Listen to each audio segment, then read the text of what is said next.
Well, now that we have an outline of the keyboard voicing, we can actually use this as a way to create an accompaniment pattern. And actually, it's quite simple. What we essentially can do is, well, I won't copy and paste, but let's say we give the bass a rhythm and we give the right hand a rhythm. And if we just repeat this rhythm for each chord change, then we'll have some kind of accompaniment pattern. So I'm just going to we're going to do something very simple in the beginning. But I do want to say that even though what we're doing is simple right now, they don't have to be complex. It's very common that it's not complex. I'm going to cheat a little bit. Always cheat with this kind of stuff. Whenever you can use copy and paste in a music notation program, I highly recommend using it because it just makes work much faster. Okay. And now let's take our chord, and actually what I want to do is I want to have a rest at first, and then I want to have our triad, and I want to just repeat that. And I want to do that same rhythmic pattern for everything. Continue on. And all I'm doing, you see what I'm doing, I'm just taking this rhythmic pattern and I'm applying it to the harmony.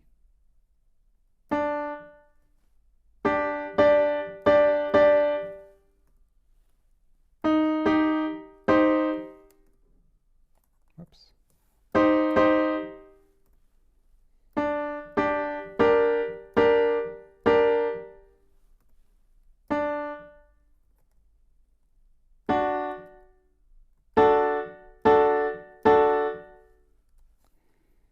So let's listen first to the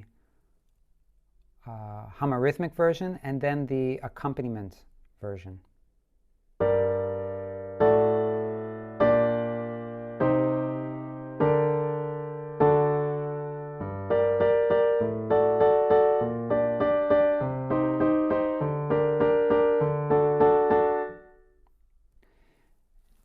And although it's very simple, you saw how I did it, it's actually a very simple process.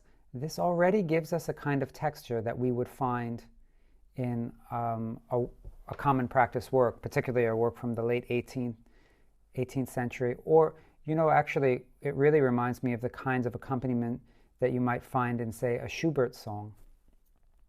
Now, this is a very simple pattern. We can have more elaborate patterns, things that add chords notes that are not in the chord.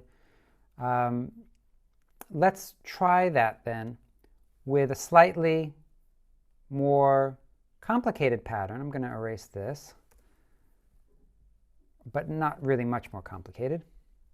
What I want to do is give you the first 2 beats, so the first pattern, and what I'd like for you to do is on your own finish it. So you just saw what I did where I applied the pattern to all of the chords. I'll give you the pattern in the first chord. You apply it to all the chords after that. So the pattern that we'll use will be this.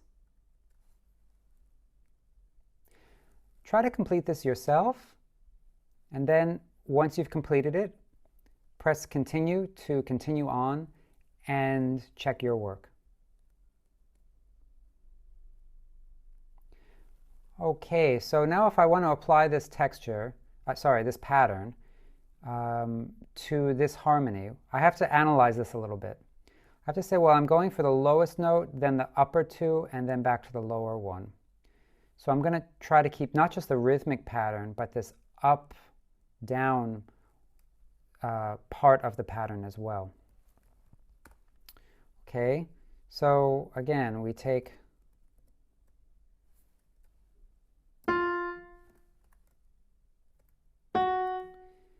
that, and then, whoops,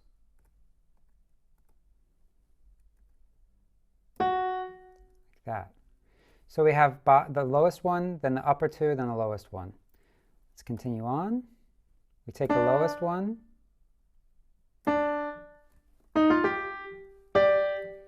the upper two, the lowest one,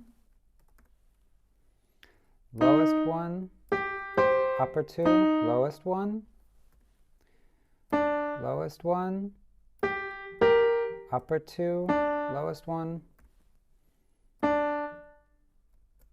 lowest one, upper two, and lowest one. Okay, let's listen again to the homophonic, the homorythmic version, and then the keyboard accompaniment version.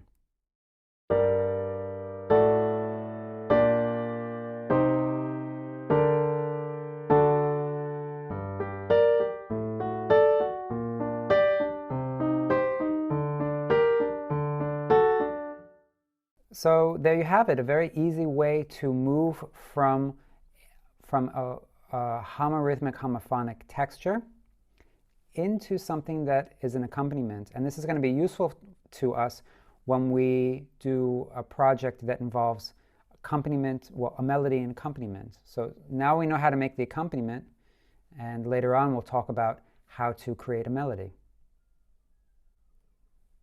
Now we went from a homorythmic homophonic texture into an accompaniment.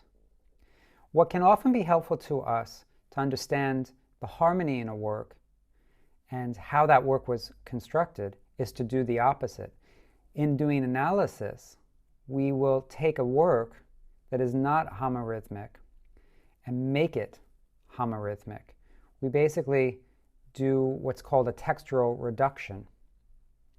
And we remove the texture that exists and make it just so that we have a homorhythmic, homophonic texture. And what I'd like to do in the next video is that very thing with an impromptu from Schubert. Of course, we can't do the whole impromptu, but we'll do a few bars of it so I can show you how this is done and how it can actually be helpful to us in understanding how music is put together and therefore how we can put music together.